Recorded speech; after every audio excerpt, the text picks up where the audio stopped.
এলাকার ফোয়া আর বাড়ি ভালুকিয়া আসন্ন ত্রয়োদশ জাতীয় সংসদ নির্বাচনের মাঝে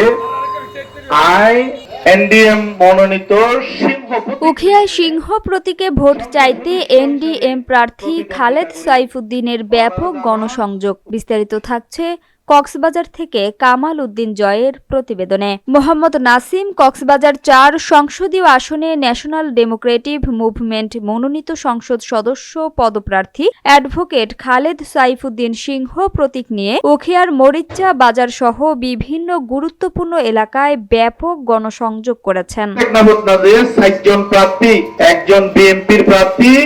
রোববার সকাল থেকে শুরু হওয়া এই গণসংযোগে তিনি বাজারের ব্যবসায়ী, পথচারী, শ্রমজীবী মানুষ ও সাধারণ ভোটারদের সঙ্গে সরাসরি কথা বলেন এবং সিংহ প্রতীকে ভোট দেওয়ার আহ্বান জানান। এই স্বপ্ন নাই, গণসংযোগকালে অ্যাডভোকেট খালেদ সাইফুদ্দিন বলেন, উখিয়া টেকনাফ দীর্ঘদিন ধরে অবহেলিত। উন্নয়ন হয়েছে, কিন্তু সাধারণ মানুষের ভাগ্যের পরিবর্তন হয়নি। আমি নির্বাচিত হলে দুর্নীতিমুক্ত প্রশাসন, কর্মসংস্থান সৃষ্টি ও নিরাপদ সমাজ গঠনে কাজ করব।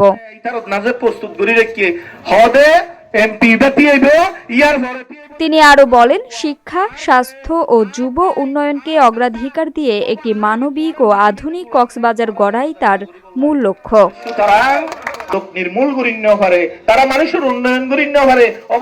এ সময় স্থানীয় অনেক ভোটার প্রার্থীর সঙ্গে মতবিনিময় করেন এবং এলাকার বিভিন্ন সমস্যা যেমন রাস্তাঘাটের বেহাল দশা, মাদক বিস্তার, বেকারত্ব ও নিরাপত্তা সংকটের কথা তুলে ধরেন।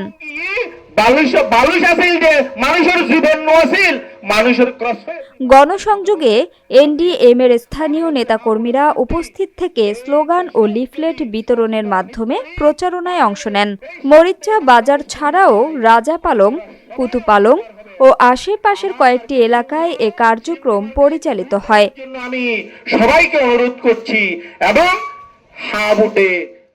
স্থানীয়দের মধ্যে অনেকেই জানান, নতুন ও সৎ নেতৃত্বের প্রত্যাশায় তারা বিকল্প প্রার্থী হিসেবে এনডিএম প্রার্থীর কথা গুরুত্বের সঙ্গে ভাবছেন। নির্বাচন যত এগিয়ে আসছে ততই উখিয়া টেকনাফ এলাকায় প্রচারণার উত্তাপ বাড়ছে বলে মনে করছেন রাজনৈতিক বিশ্লেষকরা।